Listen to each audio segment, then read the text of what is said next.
22 जनवरी को अयोध्या में प्रभु श्री राम के आगमन को लेकर पूरे देश के साथ साथ भागलपुर में भी सुरक्षा व्यवस्था बढ़ा दी गई है। आयोजन को शांतिपूर्ण संपन्न कराए जाने को लेकर भागलपुर के समीक्षा भवन में जिलाधिकारी सुब्रत कुमार सेन की अध्यक्षता में बैठक का आयोजन किया गया।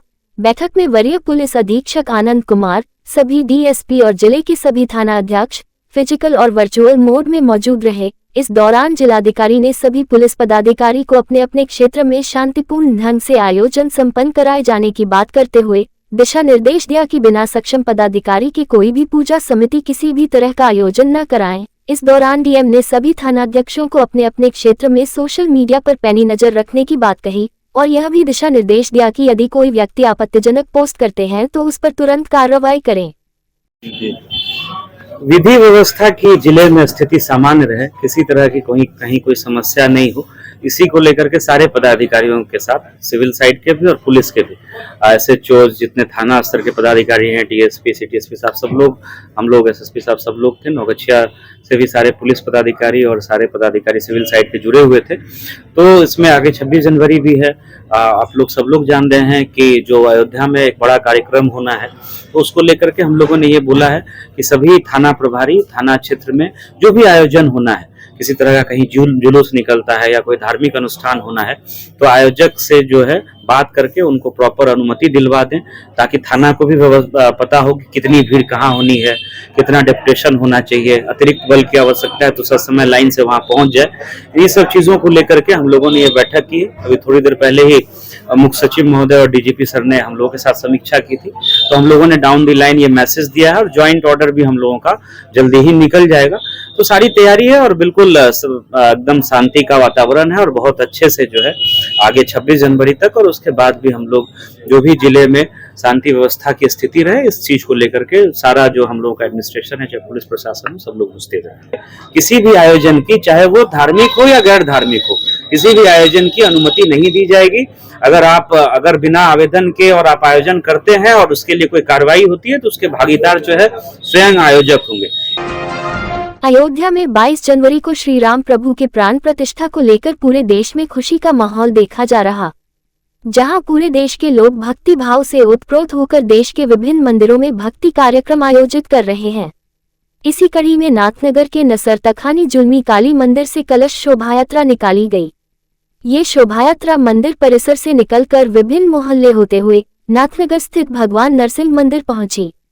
यहां से कलश में जल भरकर नाथनगर मुख्य मार्ग पीपरपांती, नसरतखानी, रामतुल्लाहपुर होते हुए पुनः जुलमी काली मंदिर पहुंची, जहां पूजन हवन, हनुमान चालीसा पाठ का आयोजन किया गया। कलश शोभा यात्रा में डीजे पर जय श्री राम की जयघोष के साथ बड़ी संख्या में महिलाएं सिर पर कलश लेकर चल रही थी। शोभायात्रा का नेतृत्व पूर्व वार्ड पार्षद अमरकांत मंडल कर रहे थे। वहीं शोभायात्रा में बड़ी संख्या वार्ड 11 के महिला, पुरुष व बच्चे शामिल थे। श्री राम प्रभु के प्राण प्रतिष्ठा को लेकर नसरतखानी सहित पूरे नाथनगर क्षेत्र में उत्सवी माहौल देखा जा रहा है। आज अष्टजाम के पूर्व आज सुबह 8 बजे जुलमी काली मंदिर नसरतखानी से भव्य कलश शोभा यात्रा निकाली गई, जो नसरतखानी, छज्जूपुर, इंदिरा कॉलोनी होते हुए नरसिंह भगवान मंदिर ललमटिया ठाकुरबाड़ी में कलश में पूजा पाठ के बाद जल भरा गया। वहां से कलश शोभा यात्रा पीपरपांती काली मंदिर होते हुए नसरतखानी होते हुए जुलमी काली मंदिर कार्यक्रम स्थल पर पहुंची। यहाँ अभी हनुमान चालीसा पाठ हो रही है।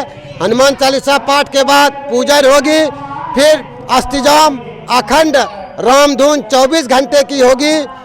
राम मंदिर का जो वहाँ अति हो रहा है अयोध्या में, उसी उपलक्ष्य में ये कार्यक्रम रखा गया है पूरे जो है। और नरसिंह भगवान मंदिर में भी आज दीप उत्सव होगा और यहाँ काली मंदिर में रामधुनी का कार्यक्रम हो रहा है, जो कि और पूजा पाठ हो करके कल जो है राम विवाह होगी और इसके बाद परसों 23 तारीख को यहाँ जो है हवन हो करके तब विसर्जन के लिए लोहा पुल में विसर्जन किया जाएगा। बिहार के पूर्व मुख्यमंत्री जननायक कर्पूरी ठाकुर की जयंती 24 जनवरी को पटना के वेटरनरी कॉलेज में मनाई जा रही है, जिसको लेकर सूबे के हर जिले में खासी तैयारी देखी जा रही है। इसी बाबत आज जनता दल यूनाइटेड भागलपुर इकाई की ओर से भी इस कार्यक्रम को सफल बनाने के लिए एक प्रेस वार्ता का आयोजन किया गया, जिसमें भागलपुर इकाई के दर्जनों पदाधिकारी व कार्यकर्ता मौजूद थे। जनता दल यूनाइटेड के भागलपुर जिला अध्यक्ष विपिन बिहारी सिंह ने बताया कि जननायक कर्पूरी ठाकुर की 99वीं जयंती को लेकर हम लोग कई मुद्दों पर कार्यकर्ताओं के बीच वार्ता कर रहे हैं। यहां से 111 कोच से हजारों की संख्या में हम लोग पटना पहुंचेंगे और इस कार्यक्रम को सफल बनाएंगे। वहीं पार्टी के जिला प्रवक्ता शिशुपाल भारती कहा कि इस कार्यक्रम को सफल बनाने के लिए हम लोग हर बिंदुओं पर कई दिनों से वार्ता कर रहे हैं और इसे कुशलता से अमली जामा 24 जनवरी को पटना में पहनाया जाएगा। साथ ही उन्होंने कहा कि विशेष खुशी इस बात को लेकर है कि सभी दल के लोग उनकी जयंती मना रहे हैं। यह एक पिछड़ी जाति के नेता थे, उनके चलते राज्य में कई अहम कार्य हुए हैं जिसे भुलाया नहीं जा सकता। प्रेस वार्ता के दौरान जनता दल यूनाइटेड भागलपुर इकाई के दर्जनों पदाधिकारी और कार्यकर्ता मौजूद थे। जननायक कर्पूरी ठाकुर के जयंती पर पटना में शामिल होने जा रहे कार्यकर्ताओं में काफी खुशी की लहर देखी जा रही है। हर जिले की अपनी अपनी एक भागीदारी सुनिश्चित कर दी गई है कि इतने इतने लोग इस जिले से जाएंगे। उसी प्रकार भागलपुर प्रमंडल का प्रभारी होने के नाते मुझे जहाँ तक मालूम है, जो भागलपुर से, बांका से और नौगछिया सांगटी जिला से 15,000 से अधिक की संख्या में लोग शताब्दी समारोह में शिरकत करेंगे। शताब्दी समारोह का मुख्य उद्देश्य ये है कि आज़ादी के 75 साल बीत जाने के उपरांत भी, इतने दिन बीतने के बाद भी हमारे जननायक कर्पूरी ठाकुर जी को भारत रत्न सम्मान नहीं दिया गया। अब तक जिनको भी दिया गया है सभी योग्य थे, लेकिन जननायक कर्पूरी ठाकुर जी भी किसी से कम योग्यता नहीं रखते थे।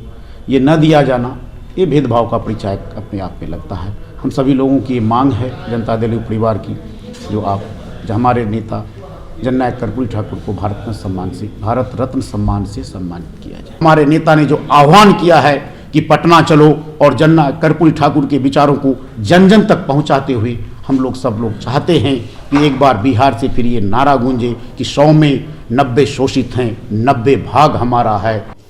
पटना के वेटनरी कॉलेज के मैदान में कार्यक्रम घोषित है पार्टी का, शताब्दी समारोह जननायक कर्पूरी ठाकुर साहब का। उसी कार्यक्रम को लेकर पूरे भागलपुर लोकसभा में हमारे माननीय सम्मानित जिला अध्यक्ष विपिन बिहारी सिंह साहब, साथ साथ हमारे लोकप्रिय मृदुभाषी सरल स्वभाव के धनी व्यक्ति जो भागलपुर के सांसद अजय मंडल साहब हैं, उनके नेतृत्व में लगभग 10,000 साथी हम लोग पटना में इस कार्यक्रम में शिरकत करेंगे। हमारे अध्यक्ष जी ने बता ही दिया है। और ये जो कार्यक्रम हमारा है, क्योंकि हमारे जो पार्टी के सर्वमान्य नेता हैं, पार्टी के राष्ट्रीय अध्यक्ष हैं और बिहार के मुख्यमंत्री नीतीश कुमार जी, जो कर्पूरी जी के फार्मूला को पूरा साकार किए हैं और कर्पूरी जी के सपनों को, जो उनका सपना था बिहार कैसा हो, उसको धरातल पर उतारने का जो मुख्यमंत्री जी ने काम किया है, तो वही माननीय मुख्यमंत्री जी की जो इच्छा है उनके शताब्दी समारोह में पूरे बिहार से देश में एक संदेश दें कि अति पिछड़ा अनुसूचित जाति, अनुसूचित जनजाति, अल्पसंख्यक समाज और आर्थिक रूप से पिछड़े हुए सवर्ण समाज का जो आज स्थिति है देश में, आज भी हकमारी हो रहा है, इन तमाम चीज़ों के मुद्दा को लेकर के देश को एक संदेश देना चाहते हैं आगामी 24 तारीख के कार्यक्रम में।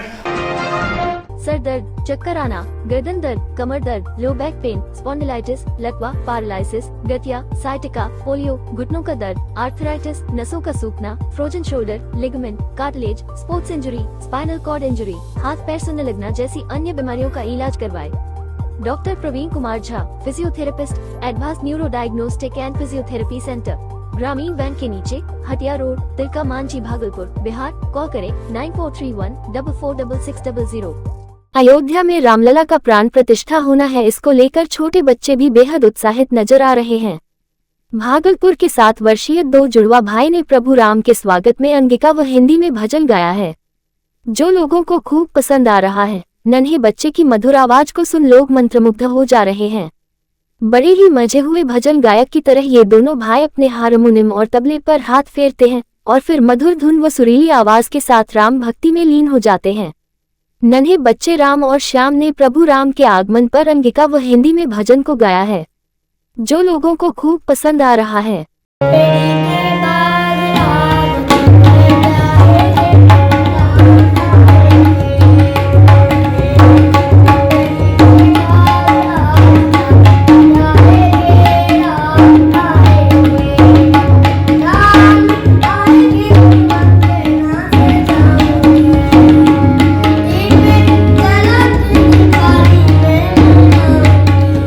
बहुत खुशी हो रही है कि 22 तारीख को प्राण प्रतिष्ठा के दिन दीपोत्सव मनाएंगे और बहुत सारे पटाखे भी जलाएंगे। बहुत खुशी हो रही है। कितना उत्साह है? बहुत उत्साह है, मतलब कैसी तैयारी है? भजन है, बहुत सारे भजन है, बहुत तैयारी। दो दोस्त साथ में बैठकर गांजा पी रहे थे। इसी दौरान एक ने दूसरे साथी को 2000 रुपए देने को कहा। देने से मना करने पर गांजा काटने वाले चाकू से ही साथी को चाकू से गोदकर घायल कर दिया। फिर नशे की हालत में चाकू लेकर चौक के पास इधर उधर घूमने लगा।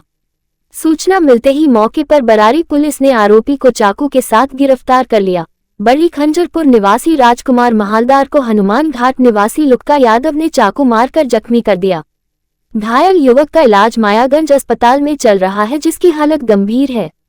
जख्मी राजकुमार ने बताया कि मैं और लुक्का दोनों गांजा पीने बैठे थे। मैं गांजा काट रहा था, इसी दरमियान यह वारदात हुई।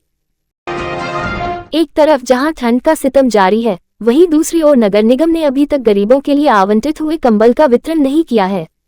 साथ ही अलाव के लिए लकड़ी जो चौक चौराहा पर दी जा रही है, उसकी मात्रा भी काफी कम है। साथ ही अलाव जलाने के लिए न तो केरोसिन तेल, डीजल ही ढंग से दिया जा रहा है और लकड़ी भी सूखी ना होकर गीली लकड़ी दी जा रही है, जिससे लोगों को काफी परेशानियों का सामना करना पड़ रहा है। वहीं रेन बसेरा में रहने वाले लोगों ने कहा कि पहले से अच्छी व्यवस्था है, परंतु जब मैंने निरीक्षण किया तो पाया कि एक ही नाम के कई लोग हैं, जिसको लेकर रेन बसेरा के प्रबंधक को शोकॉज करते हुए उसे पूरी डायरी लेकर अपने चेंबर बुलाया है। डस्टबिन पड़े हैं, उसको हमने देखा, ढेरों डस्टबिन है, सैकड़ों की संख्या में, और लोगों से यूजर चार्ज लिया जा रहा है कचरा कलेक्शन के लिए, डोर टू डोर कचरा कलेक्शन के लिए। और यहाँ पर गीला और सूखा कचरा के लिए डब्बा पड़ा हुआ फेंका हुआ है और लोगों का ज़रूरत है उसको पूरा नहीं किया जाता है।